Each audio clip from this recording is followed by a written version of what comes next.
información seria y veraz.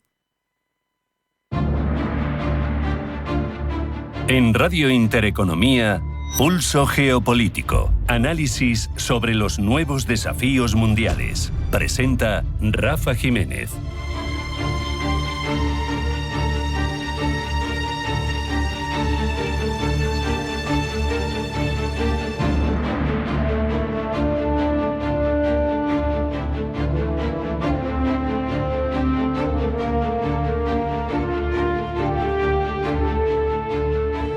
Bienvenidos a Pulso Geopolítico. El momento bilateral que atraviesan Rusia y la Unión Europea tiene que entenderse como la manifestación más cruda del colapso progresivo del orden de seguridad europeo.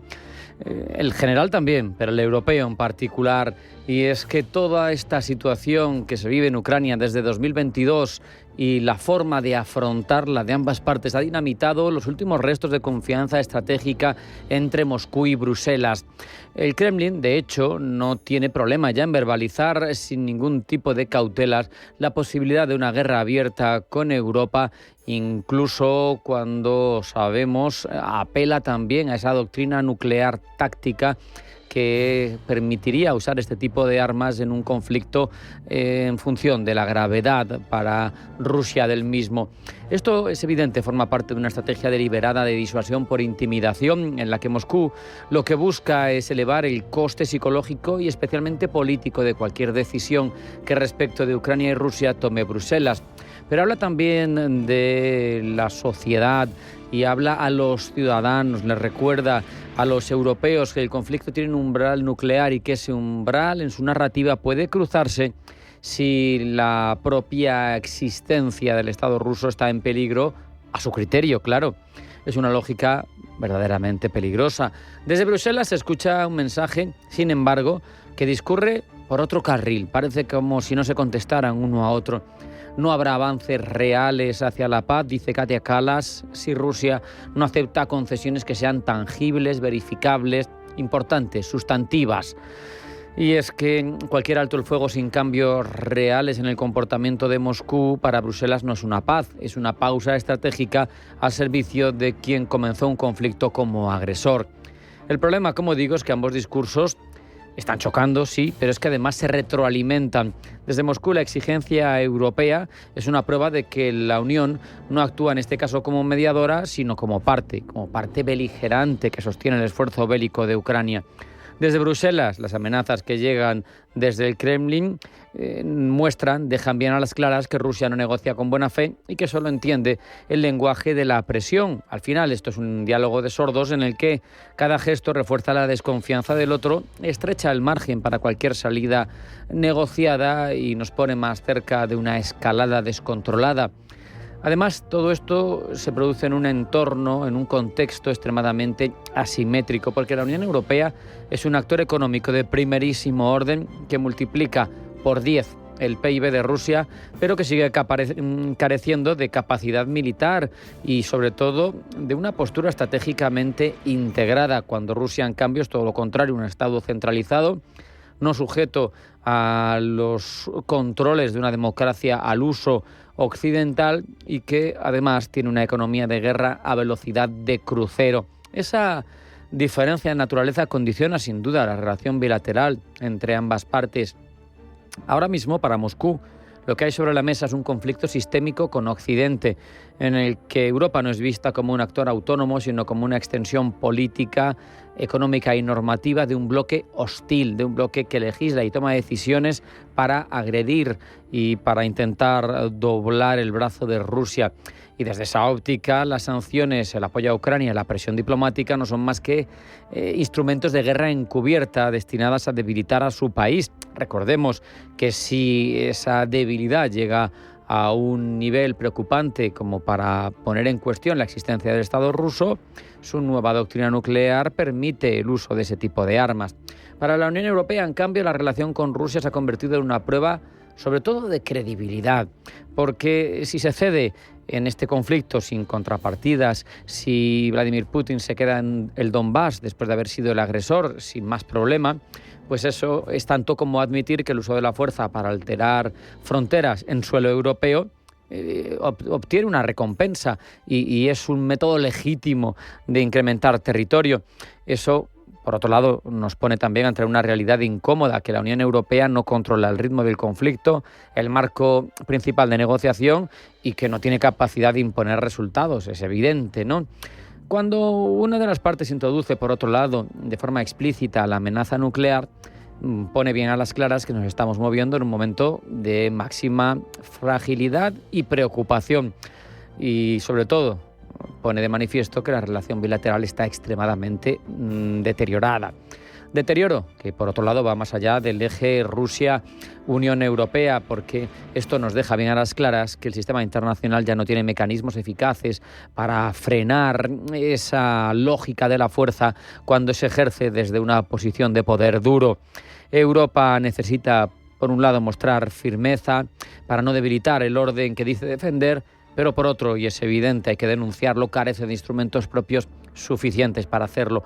Rusia, por su parte, apuesta precisamente por el desgaste, por la fatiga política europea, por la fragmentación interna y sabe que a largo plazo tiene mucho más que ganar porque su capacidad de resistencia es infinitamente más grande, tanto respecto de Ucrania como respecto de los países europeos sometidos a frecuentes ciclos electorales. De ahí que la insistencia europea en forzar concesiones reales es arriesgada, porque aquí nos planteamos qué ocurre si esas concesiones no terminan por llegar. ¿Qué significa vivir con una potencia vecina que normaliza la amenaza nuclear como herramienta de presión diplomática? Vivimos sumidos en una advertencia, en un aviso de que el marco de seguridad europeo posterior a la Guerra Fría ha colapsado y que el nuevo no ha surgido todavía no existe. En un continente que creyó haber desterrado la guerra como instrumento político después de la Segunda Guerra Mundial, esa normalización de un posible conflicto es quizá lo más preocupante y la derrota estratégica más profunda. Hacemos un alto en el camino y a la vuelta vamos con toda la información geopolítica que elabora Blanca del Tronco. No se vayan, sigue Pulso Geopolítico.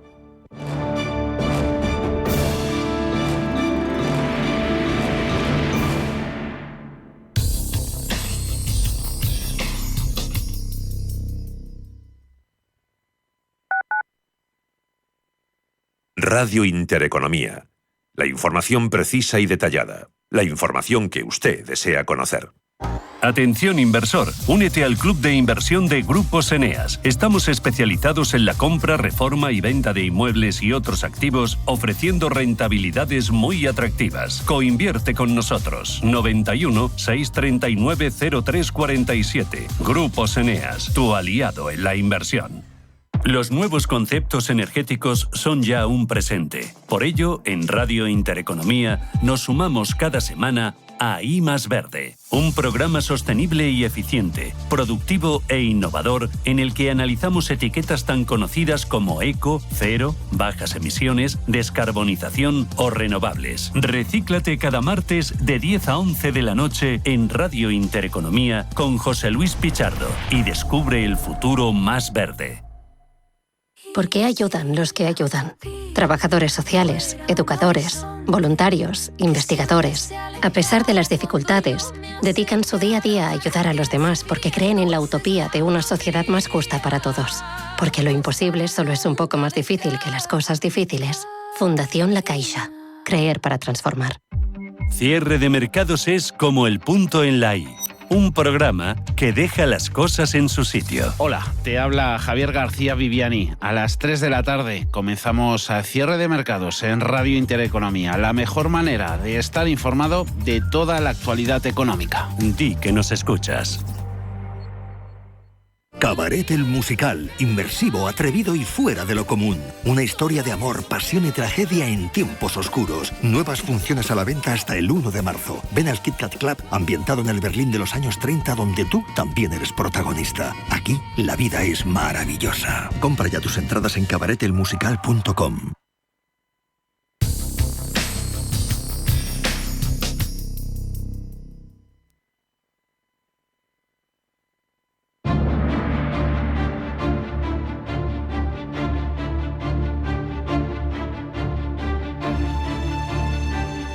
En Radio Intereconomía, Pulso Geopolítico. Presenta Rafa Jiménez.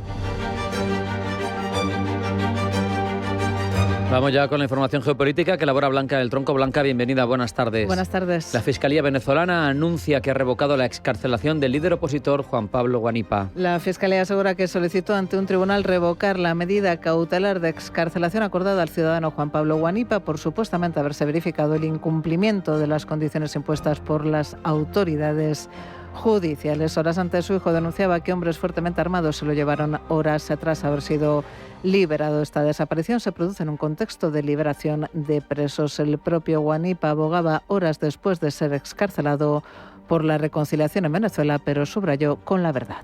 El Congreso de Estados Unidos recibe los archivos de Epstein. Los miembros del Congreso de Estados Unidos reciben este lunes y podrán empezar a revisar los archivos en Idetar del caso del pederasta Jeffrey Epstein, que se suicidó en 2019 mientras esperaba su juicio por cargos federales de tráfico sexual. Los príncipes de Gales han dicho estar hoy profundamente preocupados por las continuas revelaciones sobre este escándalo. El caso Epstein ha salpicado al que fuera príncipe Andrés, hermano del rey Carlos III, quien decidió retirarle el año pasado todos los títulos y honores y obligarle a abandonar su mansión de Royal Lodge en los terrenos del castillo de Windsor. Starmer comparece tras la dimisión de su principal asesor. El primer ministro británico hablará ante su grupo parlamentario tras la dimisión de su principal asesor, Morgan McSweeney, a raíz del escándalo por la designación de Peter Mandelson como embajador del Reino Unido en Estados Unidos, a pesar de ser conocidos sus pasados vínculos con Jeffrey Epstein. Irán aumenta la represión. Lo hace con el arresto de políticos reformistas y condenas a activistas como la Premio Nobel de la Paz Narges Mohammadi tras la brutal opresión de las protestas antigubernamentales que causó miles de muertos. Rebelo da Sousa recibe al ganador de las elecciones en Portugal. Al exministro socialista António José Seguro, ganador de las elecciones de ayer domingo y que sucederá en el cargo a Marcelo Rebelo de Sousa el 9 de marzo. Seguro ganó frente al ultraderechista André Ventura.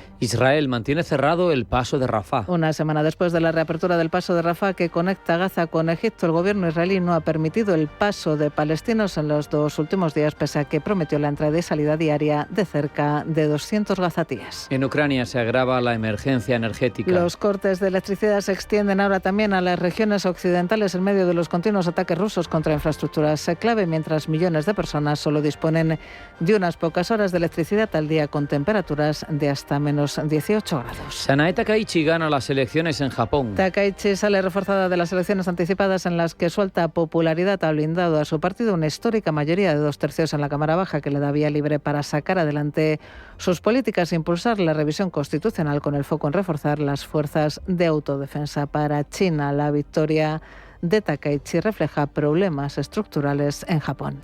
Bad Bunny triunfa en el medio tiempo en la Super Bowl. Bad Bunny ha transformado el escenario de la Super Bowl en una colorida oda a Latinoamérica con una puesta en escena cargada de referencias a su Puerto Rico natal, en la que ha confirmado sobre el escenario más estadounidense su dominio absoluto de la herencia hispana en Estados Unidos. Para el presidente Donald Trump, la actuación de Bad Bunny ha sido una de las peores que jamás haya existido. Para Trump, esta actuación no tiene sentido, es una afrenta a la grandeza de Estados Unidos y no representa, dice, los estándares de éxito, creatividad o excelencia estadounidenses.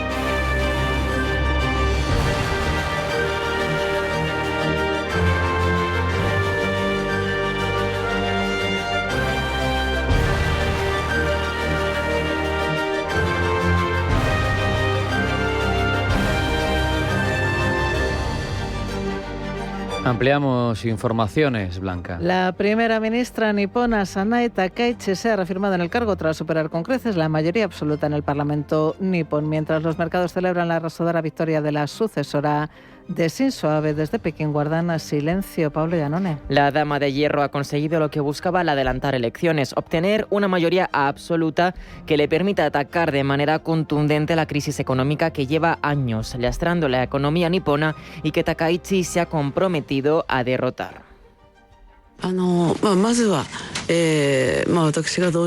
Para ello, llevará a cabo una política fiscal expansiva que Takaichi define como responsable y proactiva para lograr un cambio importante en los enfoques económicos, fiscales y políticos. Para tal empresa, dice Takaichi, será fundamental contar con la colaboración entre los sectores público y privado. Y eso significa una sola cosa para los mercados. El programa de Takaichi, al que algunos llaman Sanaenomics, incluye estímulos fiscales y la inversión en sectores estratégicos como los semiconductores, la inteligencia artificial y la defensa.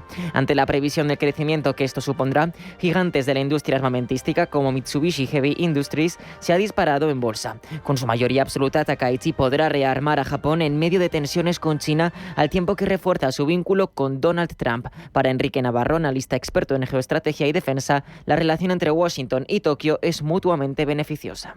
Japón vive con la amenaza china, que sigue amenazando con su incremento de capacidad militar y que sigue amenazando a los países vecinos, ¿no? Y sabe que Estados Unidos tiene que ser su gran aliado en la zona y se necesitan mutuamente. Yo creo que en ese sentido Japón y Estados Unidos son la gran alianza que necesita el mundo del Pacífico para contener a China.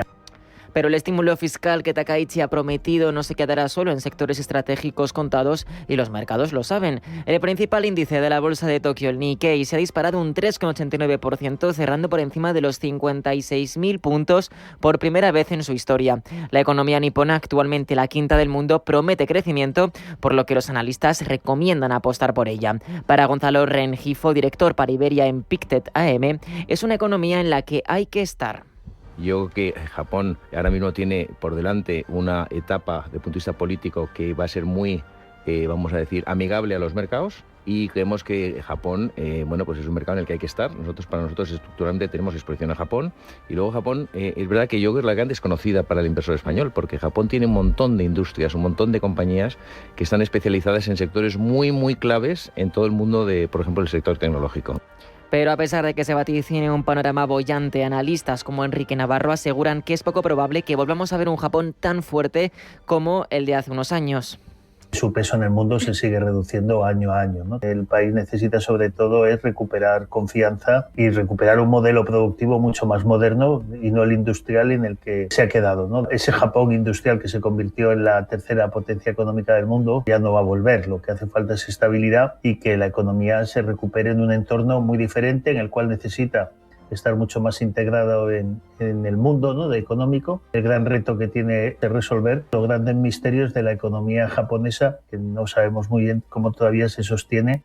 Victoria de Sanae Takaichi, que supone una nueva fuente de tensión con China. Desde el gigante asiático intentan, eso sí, minimizar el impacto electoral e intentan transmitir estabilidad. Aún así, dicen desde el gobierno chino, no están contentos con el enfoque de Takaichi sobre seguridad y sobre Taiwán, que ha sido un tema que la política nipona ha destacado en su campaña y que piensa destacar ahora en su mandato. Ya en noviembre del año pasado, Takaichi declaró ante el Parlamento nipón que un ataque chino contra Taiwán podría convertirse en una situación que amenazaría la supervivencia de Japón. Bajo la ley japonesa actual, esa calificación legalmente permitiría activar la defensa colectiva o justificar una posible participación militar. Fue la primera vez que un primer ministro japonés lo planteaba tan explícitamente. E Irán vuelve a estar en el punto de mira de las críticas internacionales después de haber condenado a 7 años y medio de cárcel a la Premio Nobel de la Paz Narges Mohammadi. También ha mandado a prisión a personas críticas con las protestas que hace un mes reprimieron brutalmente a miles de personas. Entre tanto, Netanyahu viajará a Washington para reunirse con Donald Trump con la idea, dicen algunos analistas, de frustrar las complejas negociaciones que Estados Unidos e Irán están llevando a cabo. Pablo.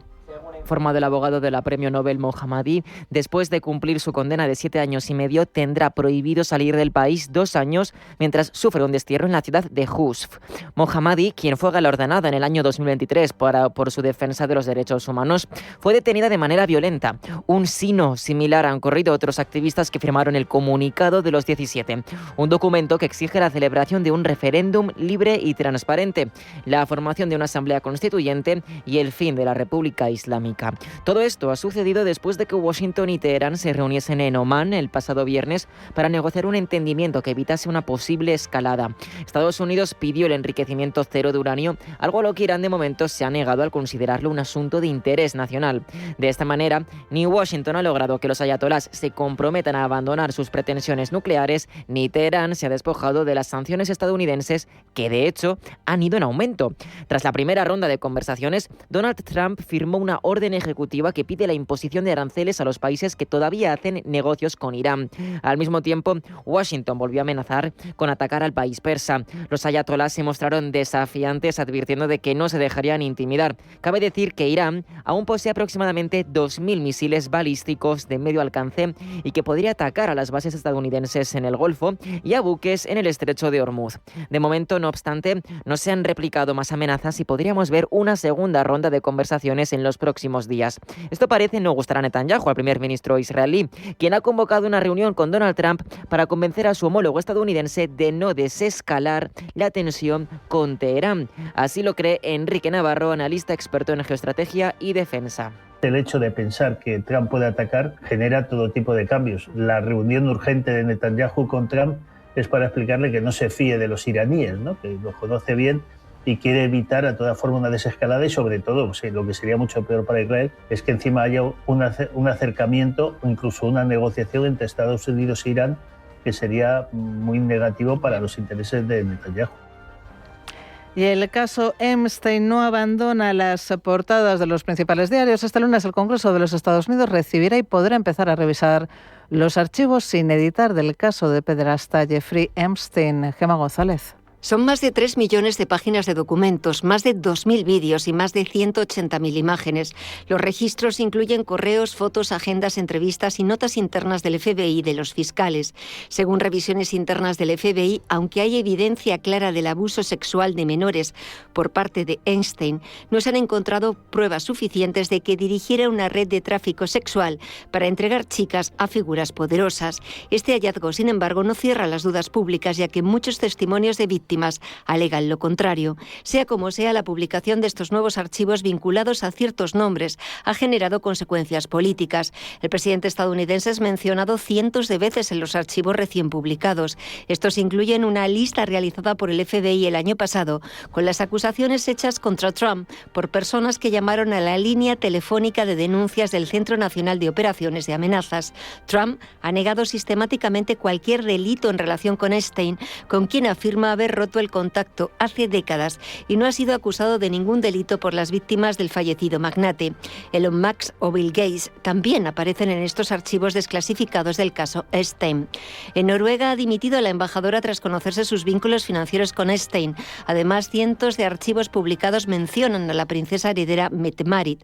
Se ha sabido que Mette-Marit se alojó en la casa de Epstein en Palm Beach durante 4 noches en enero de 2013 mientras él no estaba allí y que en octubre de 2012 él le planteó que estaba buscando esposa.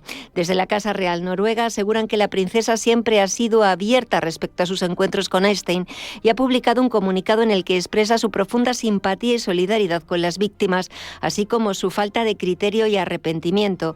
Es, ha dicho Mette-Marit, simplemente vergonzoso. En Francia, un veterano político francés, Jacques Lang, ha renunciado a su cargo tras aparecer mencionado en documentos y enfrentar una investigación financiera. El revuelo ha sido mayúsculo también en Reino Unido, donde las revelaciones implican a figuras como el príncipe Andrés, que compartió comunicaciones y conexiones con Epstein. Debido a la controversia, un alto asesor del primer ministro británico ha renunciado. Además, una fundación vinculada a Sarah Ferguson ha cerrado tras aparecer en correos electrónicos con Epstein. Y de absolutamente terrible ha calificado el presidente de Estados Unidos, Donald Trump, la actuación de Bad Bunny en la Super Bowl. God bless America. Sea Chile, Argentina, Uruguay, Paraguay, Bolivia, Perú, Ecuador, Brasil, Colombia, Venezuela, Guyana, Panamá, Costa Rica, Nicaragua, Honduras. El cabeza de cartel, el cantante puertorriqueño, cantó íntegramente en español por primera vez en la historia de la Super Bowl, vestido de blanco por la marca española Zara y con un balón de fútbol americano en la mano. Bad Bunny se presentó al público de la Super Bowl para ofrecer 13 minutos de empoderamiento latino.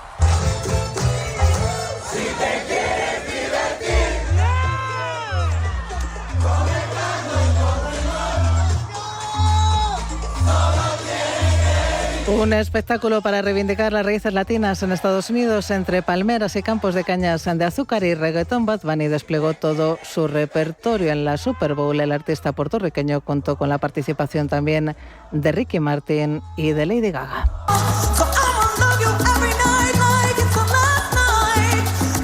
Actuación de Bad Bunny criticada, como decimos, por Donald Trump, para quien no tiene sentido. Es una afrenta, ha dicho, a la grandeza de Estados Unidos y no representa los estándares de éxito, creatividad o excelencia estadounidenses. Para Trump nadie entiende una palabra de lo que dice este tipo y califica su actuación como una bofetada a Estados Unidos. Según datos de la Oficina del Censo, en Estados Unidos alrededor de 45 millones de personas hablan español en ese país.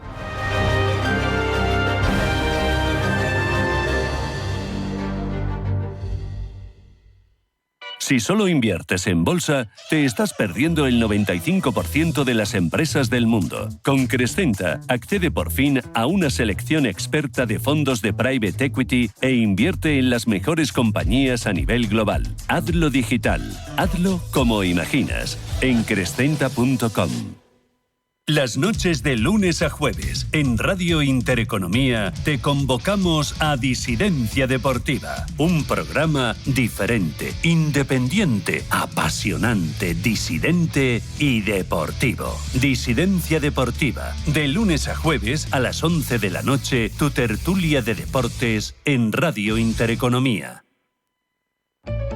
En Radio Intereconomía te acompañamos donde tú quieras. Sintonízanos en directo a través de la radio, nuestra web, aplicación móvil o canal de YouTube. Si lo prefieres, también puedes encontrarnos en diferido a través de iVoox, Apple Podcast, Spotify y todas las plataformas de podcast. La mejor información económica en cualquier momento y desde cualquier lugar.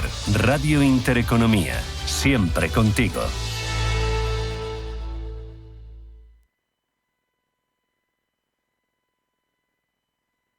Los viernes a las 10 de la noche nos visita un gato, el Gato Gourmet.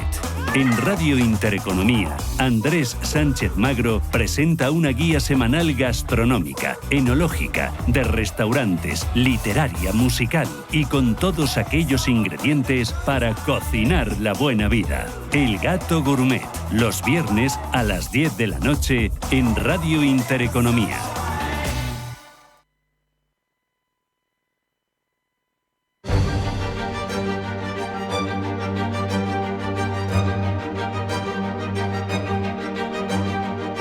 En Radio Intereconomía, Pulso Geopolítico. Presenta Rafa Jiménez. Vivimos en una época convulsa, lo sabemos, una época que además está cambiando con grandes tecnologías, con unos volúmenes de información tremendos. Y el valor estratégico ya no está solo en predecir el futuro, más bien en detectar antes las señales, comprender cómo interactúan y convertir esa incertidumbre que nos sobrevuela en todos los ámbitos en opciones de decisión. Y es que en geopolítica gana quien reduce la sorpresa, quien tiene un buen marco analítico, quien transforma esa complicación que vivimos en una ventaja. Y aquí entra a colación la perspectiva estratégica, que es un sistema que integra inteligencia, análisis de tendencias, señales, aunque sean débiles, escenarios. Un asunto complejo, quizá difícil de explicar, pero nos gustan los retos. Y por eso, para profundizar en ello, contamos con Ignacio del Corral Gonzalo, director de Strategic Foresight en Weber, prospectivista y analista senior en inteligencia estratégica. Ignacio, bienvenido, un placer tenerte con nosotros. Muy buenas tardes. Buenas tardes y bien hallados. En geopolítica, entre las muchas cosas que he estado leyendo para preparar la entrevista, pues se repite cada vez más que no gana quien predice, que gana quien anticipa mejor. ¿Y dónde está, para ir entendiendo un poco todo esto, la diferencia clave entre predicción y prospectiva estratégica? Bien, pues muchas gracias por la pregunta, es muy pertinente para empezar a hablar un poquito de lo que es prospectiva. Y sí, cuando yo suelo explicar esto, que como tú bien dices, suena un poquito etéreo, esto va más de hacer que de decir. Es verdad que una previsión, por ejemplo, previsión, predicción y prospectiva, son tres cosas distintas, es curioso. O sea, una previsión es, por ejemplo, pues la previsión de que mañana o hoy llegaba Marta, la borrasca esta que nos trae aquí por la calle de la amargura. Una predicción también puede ser científica, me explico, o sea, si obedece a lo que son unas leyes físicas, imagínate, tenemos una predicción de que en el año 2048 va a haber un eclipse de Marte con la Luna y con la Tierra y tal. Si las leyes de la física se cumplen, eso es una predicción, ¿vale? Las previsiones son más difíciles, entrará Marta, ¿no? Parece ser que sí entra, pero las previsiones del crecimiento económico del año que viene se cambian todos los días. ¿Y dónde empieza? Fíjate lo que te voy a decir. ¿Dónde empieza la perspectiva? Justo donde acaban las previsiones y las predicciones. La perspectiva donde más acierta y donde más se utiliza es cuando hay más ambigüedad y más incertidumbre. Si viviésemos en un mundo determinista, y es cierto, porque yo llevo muchos años en esto, y antes de la crisis económica te diría que aquí todo el mundo iba a toda velocidad. Es cierto que la perspectiva nadie se acordaba de ella. Y ahora todo el mundo se acuerda de la perspectiva, del foresight, porque efectivamente el grado de ambigüedad e incertidumbre es alto. Y es ahí, y en el largo plazo, cuando entra la perspectiva. Qué bueno. Hablamos de perspectiva y hablamos de un sistema de sistemas. Cuéntanos, disciplinas, herramientas o marcos analíticos que hay que integrar para que tengamos una perspectiva coherente. Sí, correcto. Fíjate, perspectiva es en el ruido que tenemos, en esa ambigüedad, organizarlo todo para que, como diría el otro, suene a música celestial. Es decir, convertir el ruido que tenemos ruido, desinformación, contrainformación, tenemos una infoxicación que llaman, una sobresaturación de información, bueno, pues convertir todo eso en música celestial. ¿Cómo se hace? Pues bien, tú lo has adelantado un poquito, con una metodología que es robusta, se llama perspectiva sistémica, la más importante de todas las escuelas, porque efectivamente es sistémica y sistemática, es un sistema de sistemas, correcto. Y tiene como principal virtud para mí que tiene una parte cuantitativa, bueno, como todas las metodologías, y hoy día con la inteligencia artificial, pues bueno, no seremos nosotros quien digamos que no utilizamos la inteligencia artificial, pues lo utiliza todo el mundo, pero tiene una parte cualitativa, claro, una parte humana, que esa es insustituible. Qué maravilla en un momento tecnológico como el que vivimos, en el que parece que los seres humanos no pintamos nada. Todo lo contrario, ¿no? Oye, ¿cómo se mide el éxito de un ejercicio de prospectiva si sabemos, porque nos lo hemos dicho nosotros mismos para entender la perspectiva, que no estamos acertando el futuro? Bien. Muy buena pregunta también. Fíjate la frase que me gusta decir, a mí mucho y espero que a algún oyente se le quede. La mejor decisión no es la que acierta, sino es la que te lleva a la acción. Creo que merece la pena repetirla. Fíjate, la mejor decisión no es la que acierta. No se trata de acertar, ahora te lo explicaré, sino es la que te lleva a la acción. Por eso se llama perspectiva estratégica o inteligencia estratégica. Es estratégica por doble motivo, por el nivel, que es estratégico a largo plazo, y porque te lleva a una estrategia. No solamente te dice lo que va a pasar, sino te dice cómo tienes que hacer para llegar a ese futuro deseado. No, es alucinante. Es muy interesante. Cuéntanos algún indicador temprano que te parezca crítico para entender, por aterrizar cosas, la evolución del orden internacional en los próximos años. Indicadores, no te estoy preguntando por la evolución de ese orden internacional, sino qué indicadores te parecerían a ti llamativos. Sí, por ejemplo, ahora unos indicadores que es un poquito la base. La palabra indicador es muy importante, no es una palabra baladí, y se utiliza con mucha ligereza. Es muy importante. El indicador es como la sangre en nuestro cuerpo, es lo que alimenta, es lo que nos alimenta y lo que nos hace movernos, ¿no? Y bueno, pues el indicador es un poquito la base de la perspectiva. Una buena selección de indicadores, tú lo has dicho, una buena comprensión del entorno hace que esa selección de indicadores sea adecuada. Los indicadores tienen que cumplir una serie de condiciones. Hay que seleccionarlos, hay que validarlos y hay que observarlos. ¿Cuál sería ahora, por ejemplo, una de los indicadores a los que tenemos que estar atentos en los próximos años? No, porque los indicadores son ahora, luego se hace un seguimiento, ¿no? Pues es la disrupción tecnológica. Es verdad que la tecnología ha existido siempre, revoluciones industriales, ya sabemos todos que ha habido, pero la gran diferencia, fíjate, por eso me gusta que sea una de las indicadores que luego yo convierto en variables, es que la velocidad de la disrupción tecnológica ahora es brutal, es exponencial.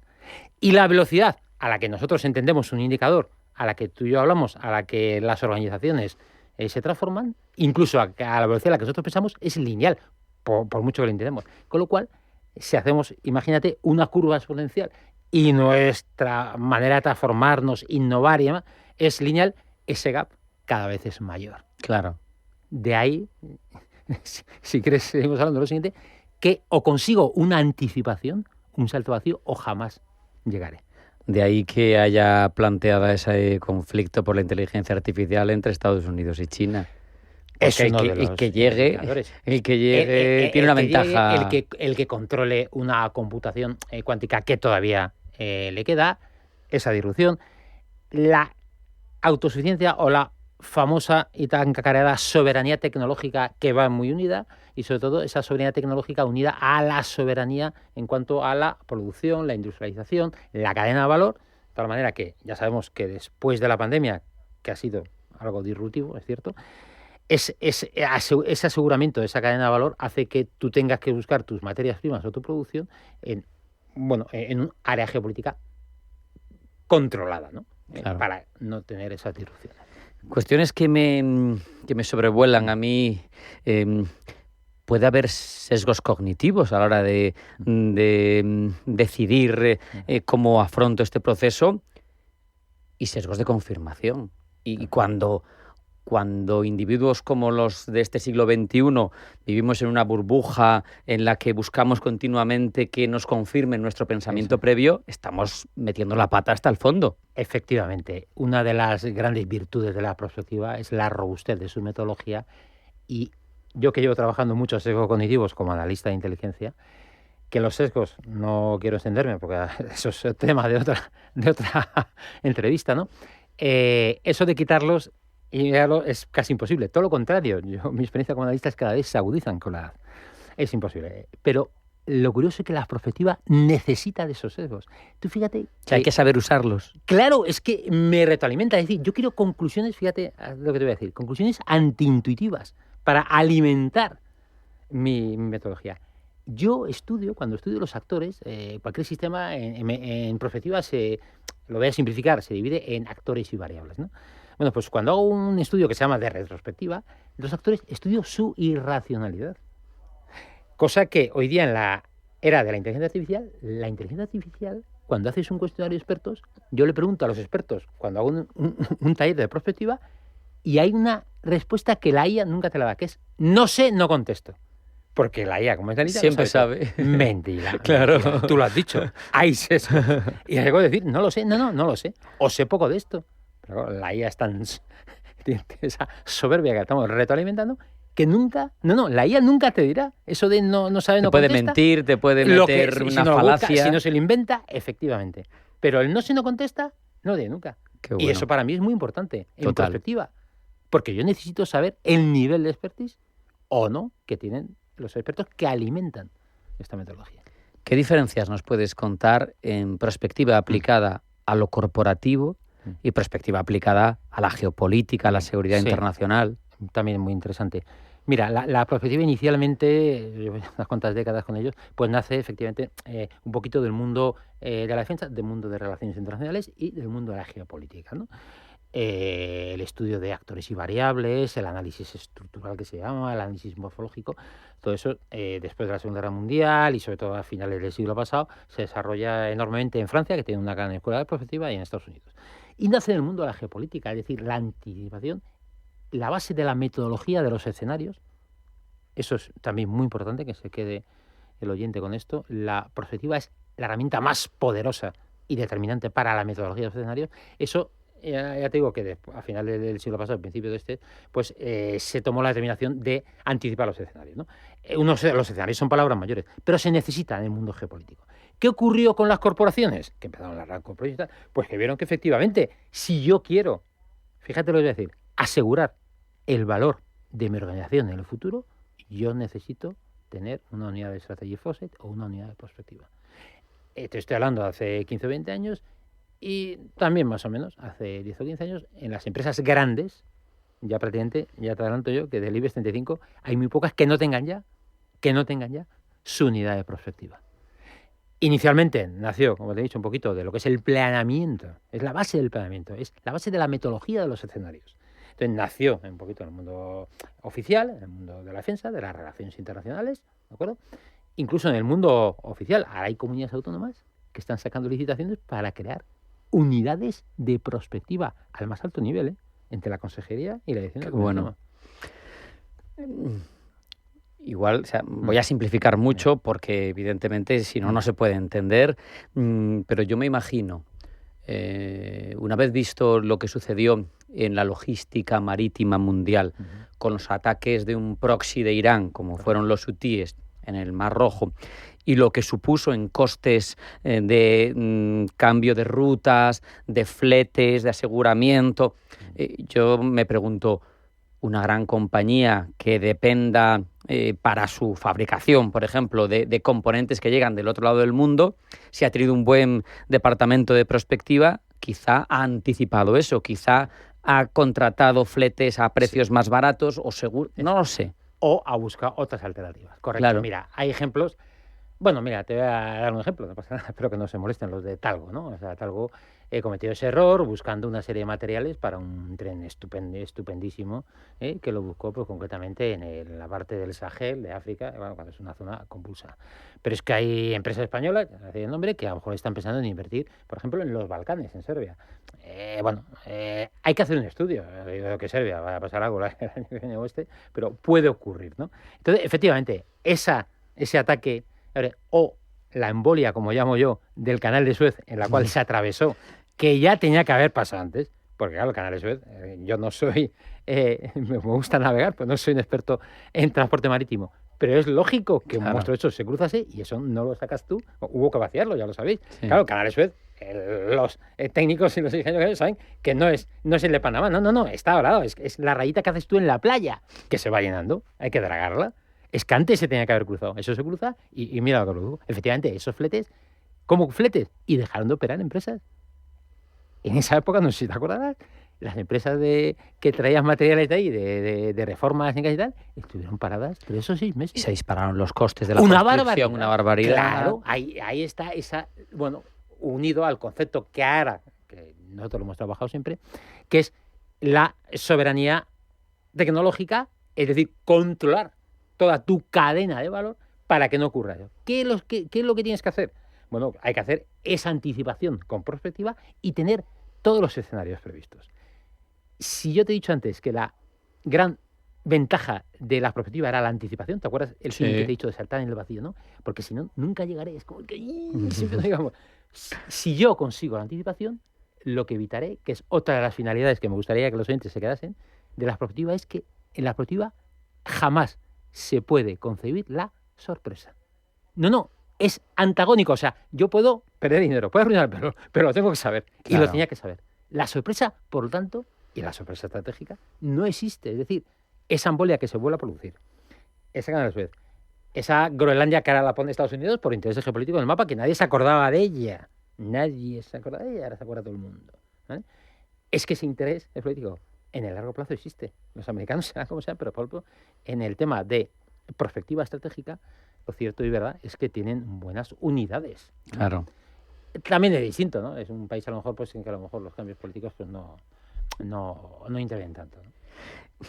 Yo, hablando en cierto momento sobre cosas similares, ponía un ejemplo que, claro, a pequeña escala quizá es más complicado de ejercer, pero yo pensaba, una granja de cerdos en España, si hubiera tenido, no sé si prospectiva, pero desde luego por lo menos un mínimo interés por la geopolítica, en 2014, cuando Rusia se hace con Crimea, podía haber anticipado que los principales productores de grano mundiales, que son Ucrania y Rusia, podían entrar en guerra y podían disparar el mercado y se podían haber ellos buscado un proveedor alternativo antes del 22 y no hubieran sufrido el impacto del incremento de precio, ¿no? Eso al final es prospectiva. Eso es prospectiva, correcto. Eso es una metodología de los escenarios. Pero es que es alucinante. O sea, esa metodología de los escenarios, hay escenarios, no me quiero enrollar mucho, ¿no? Pero escenarios posibles, hay escenarios plausibles y hay escenarios a lo que va la prospectiva que son aquellos que tienen mayor probabilidad de ocurrencia. Son distintos. Si nos imaginamos un cono, y el oyente se imagina un cono, los escenarios posibles son muchos, los plausibles no quiero explicar la diferencia porque me lo haré mucho, son otros, pero de mayor probabilidad de ocurrencia son menos. Y ahí es donde me tengo que fijar yo, sin descartar nada, porque en perspectiva no se descarta nada. Lo que hago es una buena selección de indicadores para en todo momento saber hacia dónde y en qué momento estoy. Como te he dicho, volvemos a la palabra indicador. Una vez que yo he dibujado y he estudiado, después de una metodología muy robusta y con una base matemática importante de esos escenarios, dibujo los indicadores tras una validación y en todo momento yo sé a cuál de ellos me estoy dirigiendo. Con lo cual, una vez más, repito, la sorpresa no cabe. No es antagónica con la prospectiva. Yo me imagino los que se dedican a la estrategia en alto nivel en los países, pues saben cómo es esto y están acostumbrados a cómo se trabaja. Pero claro, los decisores políticos, ¿cómo pueden trabajar con escenarios y no con certezas? Porque al final el político, por lo menos en las democracias liberales occidentales, se juegan cada 4 años o menos su... A mí, aquí no tenéis un problema. Sí, un problema. Un problema. Sí, yo tras de las... A veces cuando me preguntan esto, defino la prospectiva como lo antagónico al pensamiento político en determinados países. Ya hemos puesto un ejemplo que hay países que tienen ese largo plazo más claro. La prospectiva es sinónimo de largo plazo, porque también yo defino el cortoplacismo como sinónimo de casi fracaso. No, a mí el cortoplacismo no me vale. El ir todo el día corriendo de un lado para otro, como pollo sin cabeza, como van las empresas, como van algunos políticos que efectivamente, como tú has dicho, como mucho, y en el mejor de los casos, 4 años. No, prospectiva estamos hablando de 5 o 10 años. Pero esto da ventajas, Ignacio, a sistemas como el chino, que tienes un Deng Xiaoping a finales de los 80 y te planifica la importancia de las tierras raras, y ahora, 30 años después... Es que tiene su parte de ventaja. Sí, me parece muy acertada también la pregunta. Efectivamente, un concepto dirigido, que sepas que China hace una prospectiva brutal, luego pasaremos al ejemplo americano, efectivamente me permite hacer una planificación estratégica impresionante. Y efectivamente, así está China, disparada. Cuando yo era pequeño, al Dongmun, claro, ya lo sabemos todos, el Dongmun no eran para los negritos, eran para los chinos, que eran muchos y muertos de hambre. Mira cómo están ahora, ¿vale? Dicho esto, la otra mentalidad del mundo occidental, que realmente somos los padres de la prospectiva, la escuela francesa es muy importante, ¿vale? La mentalidad china es distinta, yo creo que van un poquito siempre, no te digo a copiar, pero van a intentar superar, ¿no? Y con esa mentalidad, la iniciativa que se consigue con la prospectiva jamás se conseguirá. Esa cooperación, fíjate, público-privada, que tanto la gente... Yo cada vez creo menos, yo creo más en la cooperación privada-pública. Es distinto, ¿eh? Aquí el orden de factores altera mucho el producto. Explica. ¡Uy! Está claro. Es decir, tú has dicho, el ejemplo de China, la cooperación es casi, ya sabemos todos que es casi un capitalismo exagerado, ¿no? Pero claro, ahí es que no es una cooperación pública, aquí es lo público y arrasa lo privado. Y por eso, voy a hacer un paréntesis, China jamás cuantitativamente y cualitativamente cogerá a Estados Unidos. Porque en Estados Unidos yo creo que las prospectivas se entiende como cooperación privada-público. Me explico. Primero está pues los chicos de Apple, están los gurús de Amazon, están los Steve Jobs, está lo queramos o no, y los más, etcétera, que son totalmente privados. Luego están alineados con un MIT, un Massachusetts, luego están ARPA, no sé si lo conocéis, la Rand Corporation, y luego pero están alineados. Pero fíjate que siempre, o sea, ¿dónde nació Apple? ¿Dónde nació WhatsApp? ¿Dónde nació Netflix? Es en la iniciativa privada pública. Por eso yo he hecho una prospectiva, ya te conté el otro día, incluso del colapso de las civilizaciones, es alucinante, y además que la prospectiva a más largo plazo más acierta, en el cual la cooperación privada pública en prospectiva llega más lejos y llega antes que la público-privada. No sé si me he explicado bien, sí. Hay mucho que hablar, pero hay mucho que hablar, y esto, efectivamente, hay quien opina o no puede opinar esto. Claro, es tu opinión. ¿El Pentágono cómo lleva esto? Bueno, pues el Pentágono, mira, ya que me has preguntado eso, tiene una unidad fuera de serie, claro. El Pentágono publica, con el retardo que a ellos les interesa, una estrategia de seguridad nacional, en el cual aquí en Europa estamos hablando todavía del espacio ultraterrestre, y ahora te reirás, pero ellos están pensando en el espacio, en la amenaza extraterrestre. Eso es perspectiva. Claro, aquí todavía en Europa estamos todavía con la constelación de satélites y ellos ya están definiendo el espacio. Entonces, ¿qué ocurre? Lo he dicho antes, si lo privado público, si el amigo Elon Musk, el famoso se le ha puesto entre ceja y ceja ir a Marte, ya consiguió la minería, por ejemplo. Claro, la minería y todo lo que conlleva esa iniciativa. Claro, entonces el Pentágono tiene unas unidades de fuerza impresionantes. Aquí en la OTAN y en España, mira, mi último destino fue la Fuerza Conjunta 2035, de la que tanto se habla ahora. O sea, por decirlo así, yo vengo destinado del año 2035. O sea, yo he hecho Back to the Future, he retrocedido. Claro, no voy a decir nada nuevo ni que no pueda decir. O sea, ya me cuido mucho, pero la robotización del campo de batalla está a la orden del día. La IA ya está superada. Estamos hablando de IA accionable en los escenarios prospectivos. Una IA accionable es que en 5 años tú vas a tener un robot en casa. Y si no me haces una entrevista entre 5 años... ¡Oh, qué bueno! No, lo tienes en casa, sí. Pero ¿eso cómo puede afectar, por ejemplo, precisamente al cenit de las civilizaciones y a los cambios? Porque sabemos que ninguna es infinita, o por lo menos hasta ahora nunca lo ha sido. Efectivamente. Yo ahí tengo mi estudio. Aquí lo bueno de la prospectiva es que hay que hacerla. Es decir, la diferencia que defiendo yo de la prospectiva sobre cualquier otra metodología de análisis es que la prospectiva tienes que hacerla. Nosotros hacemos un estudio de variables y hacemos una catalogación de variables que te quedas sorprendido. Yo te digo las variables que son resultantes, que son variables muy importantes, pero son resultantes del sistema que lo que hacen es, al ser resultante, me indican el futuro, pero no puedo actuar en el presente porque son resultado del sistema.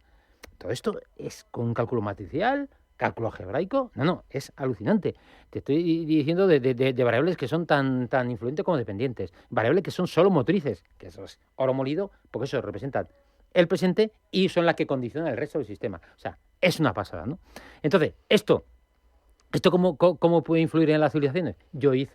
Porque yo he hecho prospectiva del coche eléctrico, te sorprenderá.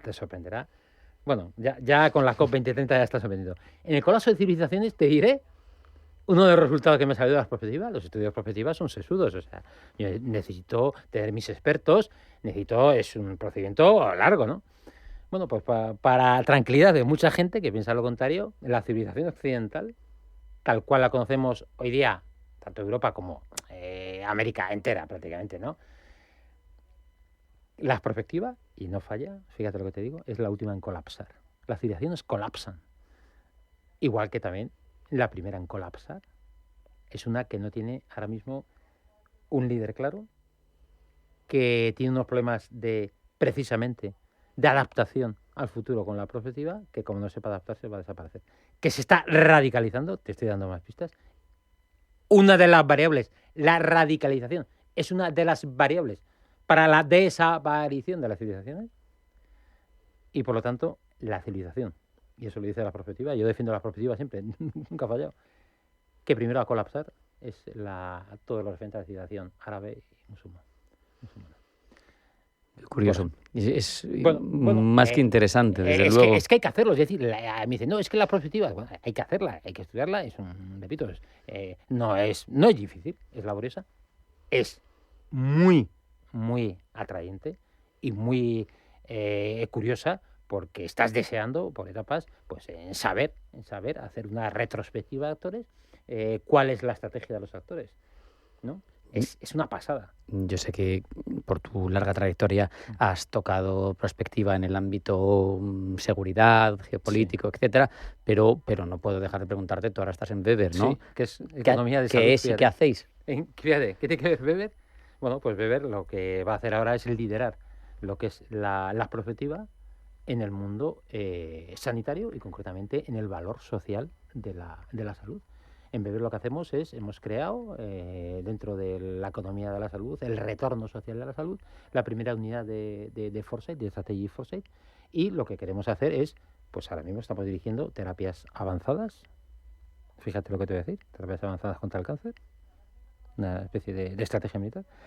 Estamos previendo cuál es el futuro de la distribución de los futuros medicamentos, que no tienen absolutamente nada que ver con lo de ahora. Estamos hablando de cuál es el futuro de los cuidados de la salud de las personas. estamos hablando de la longevidad, estamos hablando del futuro de la obesidad, estamos hablando... Son asuntos casi sociales, me refiero sociales de estructura de la civilización también, en otro nivel, pero... Claro, pero aplicados en este caso, concretamente, Weber va a liderar en los próximos años lo que es la parte de Forsyth en todo lo que es la economía, el valor de la salud, tanto pública como privada, y para eso hay que hacer esta metodología que es la que nos va a decir cuál es el futuro. Es alucinante, claro, es en un campo en el cual, fíjate, como dices tú, que no tiene que ver con el estricto de la defensa, ¿no? Pero al final todo está relacionado y las metodologías se pueden exportar, claro, desde luego. Claro, por la metodología esta es tan robusta que efectivamente ahí se hace un comprehensive approach de lo que es el focal issue del problema, de una terapia, por ejemplo, avanzada contra una enfermedad, ya te puedes imaginar que es el cáncer, pero con otro tipo de radiofármacos totalmente dirigidos y personalizados a un target militar en el cual yo diseño el objetivo, que es concretamente una célula, y ahí va dirigido como un misil. Entonces yo necesito toda la infraestructura y sobre todo la prospectiva, lo que me va a dar son las claves para que eso tenga éxito. Lo he dicho antes, es decir, la prospectiva lo que hace a las organizaciones es asegurar que van a tener valor en los próximos 5 años, mínimo. No es poca cosa. No, porque luego... hace 50 años las empresas duraban 50. Ahora... Hace 5 que duran 5. Me gusta jugar. Tremendo. Fíjate, se nos acaba el tiempo, sí. pero me llama la atención en lo empresarial, porque cuando una prospectiva es buena y funciona, igual la sensación para el que no es el profesional de la prospectiva es que no ha pasado nada, ¿no? Y vender el valor de lo que no ha pasado me parece que tiene mucho mérito. Sí, eso me ha pasado. Yo que he estado también en inteligencia militar. Pues sí, lo suyo, como dice, aquí lo bueno y la buena noticia es que no hay noticia, ¿no? Claro. Que no haya pasado nada. Como he dicho antes, y como iniciaba la entrevista, sí, pero es muy importante el evitar esa sorpresa estratégica. Porque efectivamente los libros y los manuales y la radio y la televisión y los medios de comunicación están llenas de empresas brillantes que tienen pies de barro y que no han sabido adaptarse. Anda que no hay casos. Como en la adaptación, volvemos al ejemplo anterior, es exponencial y yo voy linealmente, jamás, si no hago perspectiva. Mira Nokia cuando dominaba la telefonía. Se me ocurre, por ejemplo. Nos queda poco tiempo. Un actor... quizá no de tamaño civilización, pero un actor verdaderamente relevante, que a mí me parece que anda muy perdido, es la Unión Europea. ¿Tú crees que hace prospectiva? ¿Que sabe hacia dónde va su futuro? Pues no, es muy buena pregunta. En prospectiva lo primero que se pregunta es qué cree ser de mayor, efectivamente. Y también yo hace años que lo de la Unión Europea me permití el lujo de hacer también mi prospectiva. Y en prospectiva, fíjate, te lo voy a explicar. Hay una parte que se llama análisis estructural de actores, en el cual yo mido las convergencias y divergencias entre actores, entre España y Alemania. ¿Vale? Son 2 actores de la Unión Europea. Un actor lo defino por todo aquello que no sea una variable que se mueve por su grado de interés más alto, que es el interés. Un actor se mueve por interés. Claro. Y también defino el conflicto cuando consiste en 2 actores, pues siempre hay zona de conflicto de intereses. Bueno, pues la respuesta, siento decírtela, que te sorprende la cantidad de divergencias que hay entre el grado del valor más alto de Alemania, que son sus intereses, y los españoles. Así se explican muchas cosas, efectivamente, de la llamada y nunca bien comprendida, y si no se hace prospectiva, Unión Europea. Sí. Vamos, que tenemos pocas oportunidades de los Estados Unidos de Europa. Que sería un poco el actor que podría... Sí, pero tú en memoria, cuando eras pequeñito, se hablaba de la UE, luego la Comunidad Económica Europea y tal, y mira los años y seguimos. Estamos atascados. Ignacio del Corral Gonzalo, director de Strategic Foresight en Endeavor, muchísimas gracias. A vosotros. Un abrazo. Muchas gracias. Y hasta la próxima. Muchísimas gracias. No hay tiempo para más. Hasta aquí hemos llegado en esta edición de Pulso Geopolítico. Sean felices, pasen buena tarde y acudan siempre a su cita con nosotros. Esto es Pulso Geopolítico. Hasta mañana.